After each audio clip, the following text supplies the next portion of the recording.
Okay, this is, I talked to the publisher day before yesterday or a couple days ago. I'm not a fan of some of these slides, okay? But we're going to cover them anyway. Enumeration, okay? Enumeration is find out more information about stuff, basically. Okay? If you enumerate about it, you know, like that kind of stuff, okay? NBT scan is a scan you can run over NetBIOS. NetBIOS is, think of it like a computer name plus listing the services, and I'll show you some examples of that here in a minute. But NBT scan, it works. Okay. NetBIOS, we used NetBIOS, when did we stop using it?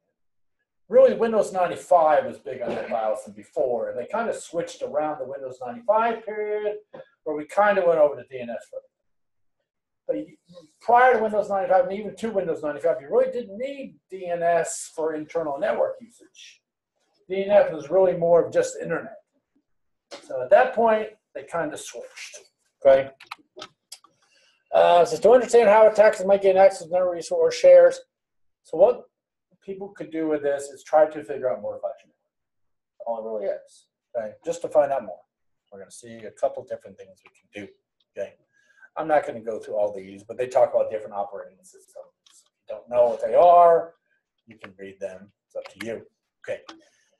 NetBIOS stands for Network Basic Input Output System. Does anyone know, okay, prior to TCP/IP becoming like the standard on our computers, what used to come with our computers? Anyone remember? And what did most networks use? Before TCP/IP. I mean, for internal use.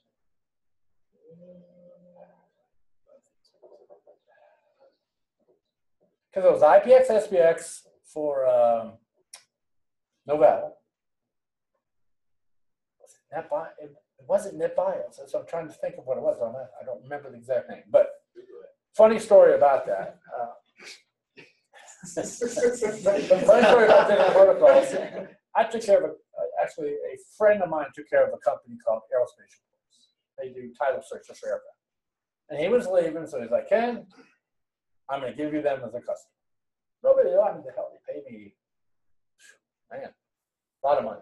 Okay. So I went out to their net, you know, so he even told me, he goes, dude, I know nothing about networking, but I got their network working, which was good. So I went out there and I talked to the owner. So what's going on? She goes, well, the network works, but man, it's slow. Well, what he had done was inside of Windows. I don't know if you've ever configured networking on your computer. You know, where it shows TCP/IP version 4. Well, you can click add. And you can add things like IPX, SPX, and Apple Talk, and all that other stuff. He selected everything. He didn't know which one to use, so he literally selected everything.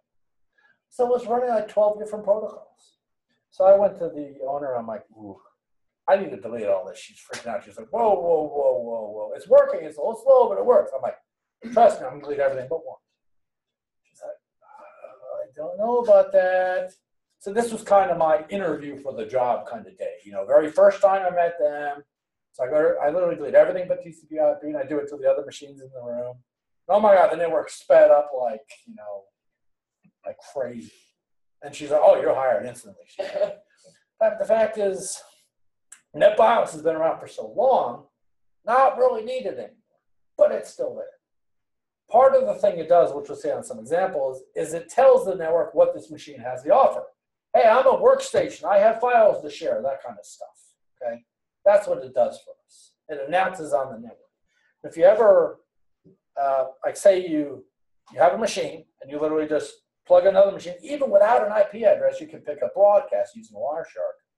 And you'll see NetBIOS broadcast. It'll literally say an announcement. It'll go over and says, hey, this machine's a file server, this machine's a whatever. Or, I mean, our machines are very noisy in that aspect. Okay, so the NetBIOS name is a computer name.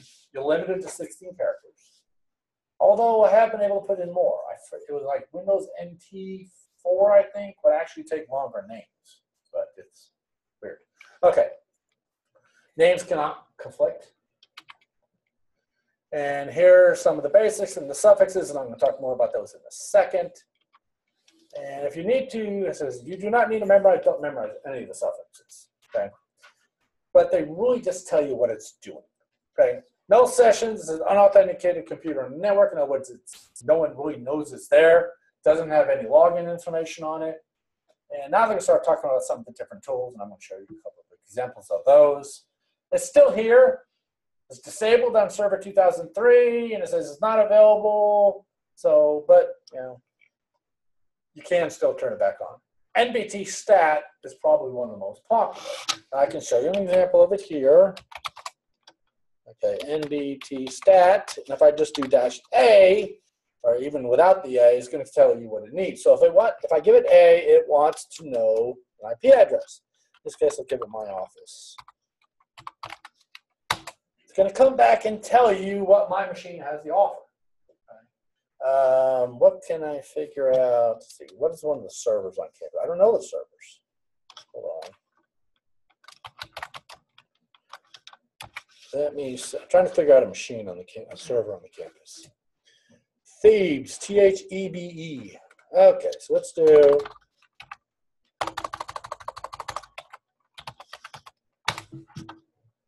Okay, so Thebes is one of the servers. Well, come on.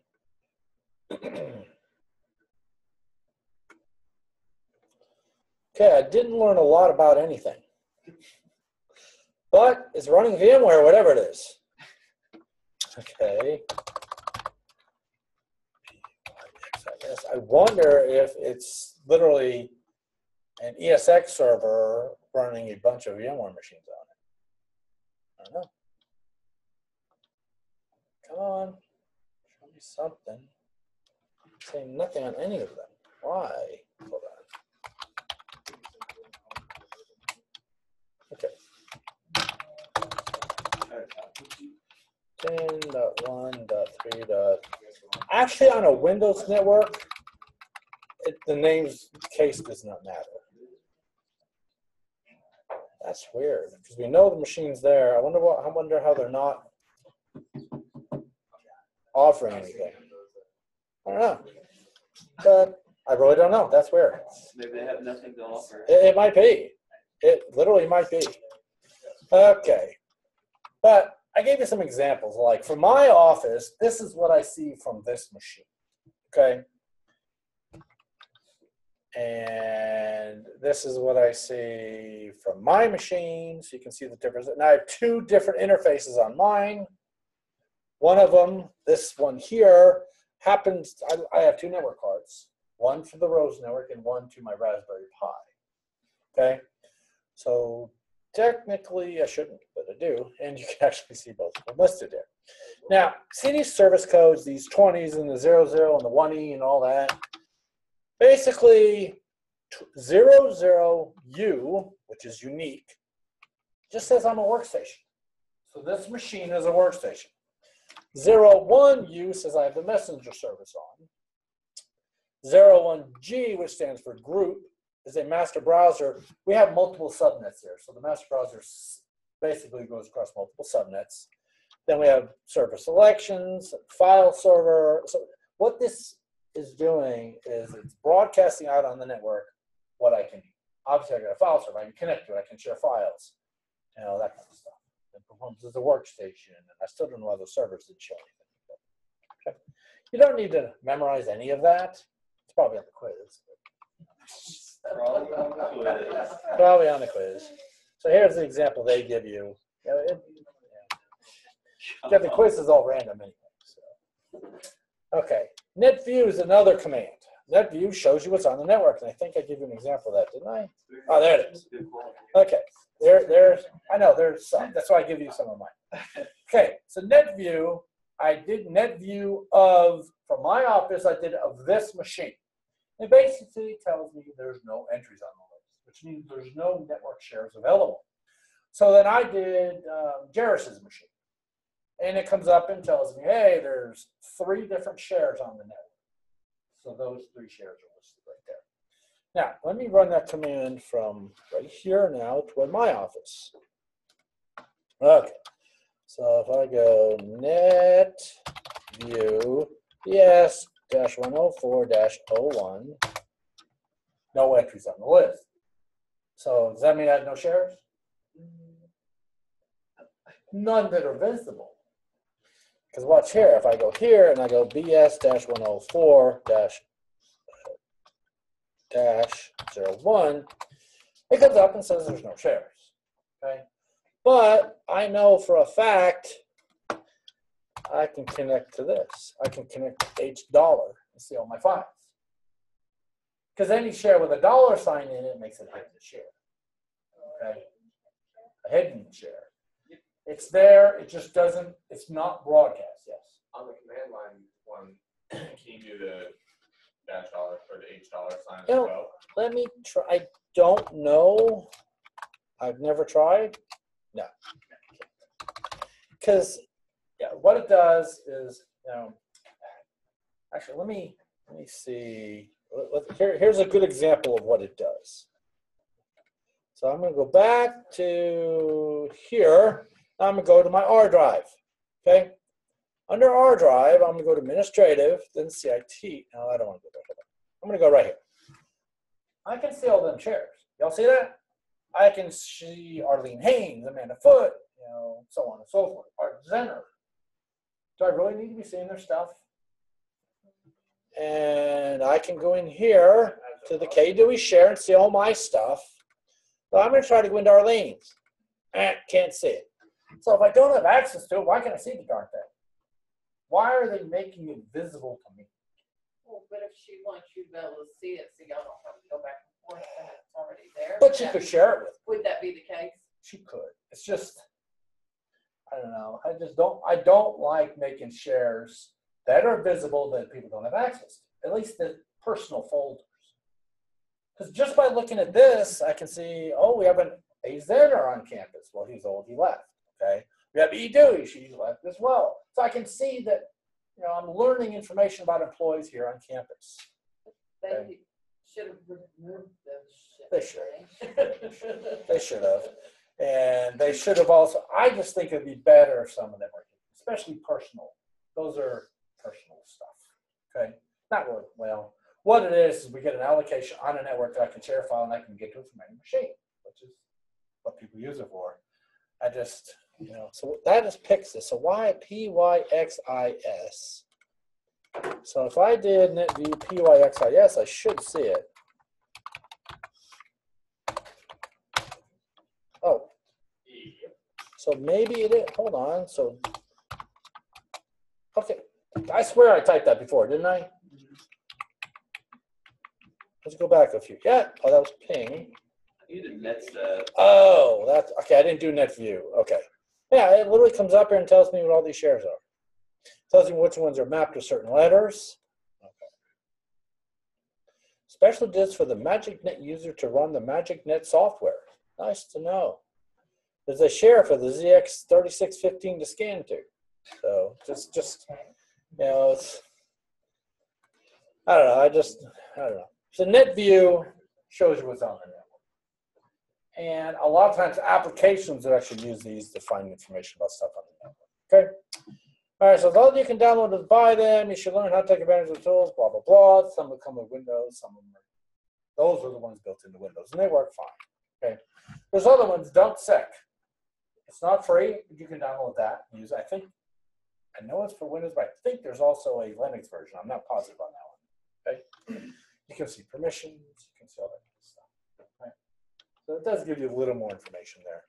Hyena is another one. I've never played with Hyena, yet we have pictures of it here. Okay. OpenVAS is another one. I've never played with that one either. Nessus is amazing. I want to make a project for Nessus. I just need to see how I want to do it. The problem with Nessus is. Yeah. But it's awesome. You just spend too much time. I added more rules to it today. I added 2. I'm almost done with another. What were the rules? I added delete first character, delete last character. That was built into John. I just didn't implement it in my See, program. whenever I tried that rule, it said it didn't work though. Well, I didn't use it on anymore. Really? Well, I'm just saying whenever I did try to put it in. Just a there, square bracket? yeah, just a square bracket. By it itself. It says it's an error in the Oh, code. it worked for me. It works for me. I use it As long as it's by itself. yeah, it's by itself and it did work. That I did the was same thing whenever you tried using like this. smoothly race. Yeah. Yeah. It worked for mine. Yeah, It was fine for the mine. bracket both ways. I don't know. It said it was an error. Yeah, it says on there Yeah, for me it's too. some errors or something, I'm working on swap case. No. Yeah, swap case. Problem with that is I can swap case very easily. I can make it all the way to a capital O. Not a problem. What do you do when you swap case of a 9? You get a parenthesis. Python don't do that. So I'm having to write my own how to do that. Oh, Because, I mean, there's no capital 9. But swap case, what they're talking about, I know it's shift case. That's what. yeah, shift case does that. Yeah, it's what happens when you hit the shift key. Yeah. So that's not building the Python. So I haven't figured it out. But I'm going to see about making a project with Nessus. It's really nice. I just got to figure out how I want to do it. Because I think it has to be registered to an email address. It's free. I think. I'll have to see. That'd be like the semester after this, right? No. The semester after this, yeah, that's a. All right. So there's OpenVAS. There's Nessus. Nessus is really nice. Nessus will actually go out and scan your network, and it will show you all the machines. It'll even show you the patches that are installed. And if I remember right, last time I played with it, it'll even provide links to the patches that are not installed, and you can install from Nessus. So you can literally say, it'll come up and say, patch such and such is available, and you click it, and it automatically installs it, as long as you're running with administrator privileges on the network. So if you scan it from the outside, I guess, will it still tell you? No. Oh, The that would be firewall nice. won't let it through. I mean, you can scan the firewall machine, and it could tell you about that machine, but it won't be able to go through the firewall. But as soon as you get to the firewall will just smack. Oh, this patch is not installed. Yeah, there you go. That technically would do it. Yeah, it's nice. So it used to cost money. See, it was free, then it cost, and I think it's free. There's another page on the graphics. Perfect. Okay. And there's another one. Okay. Yeah, there's Nessus again. Nessus again. Okay. There's a few. Obviously, there's lots of versions of Linux, and there's some tools available on Linux as well. I'm not going to cover them, but they do talk about SNMP on here. SNMP, Simple Network Management Protocol. That's good for finding statistics and finding information about. Normally, SNMP is disabled. I ran it on my router at my house when I ran my ISP because I used it to capture my traffic. It will literally come back and tell me exactly every packet coming in my network and every packet going out. And that way I could look for anomalies, people come from Russia trying to get in, or problems. But SNMP is normally disabled now because of the fact that hackers can use it. Okay. Right. SNMP walk is another. It's basically the same thing. It tries to get information. SNMP has what's called an MIB. Not Men in Black, Management Information Base. What it is you can install an SNMP agent on everything. Printers, some printers even support it. And then they basically report to this. It's just a database of stuff available on the network. It uses UDP 161, again, it's normally blocked now. That's kind of what SNMP walk looks like. We'll literally go through the database and tell you everything that's available on the machine as long as SNMP is enabled.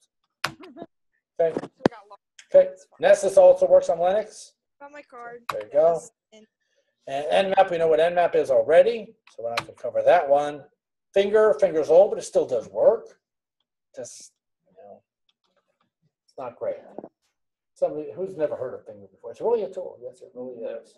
Yes. I have heard of that. Yeah. Okay. Yes. All right, that's the end of this slides. I said the slides weren't the best. But we do have a project, and I'm going to talk about that in just a second on another recording.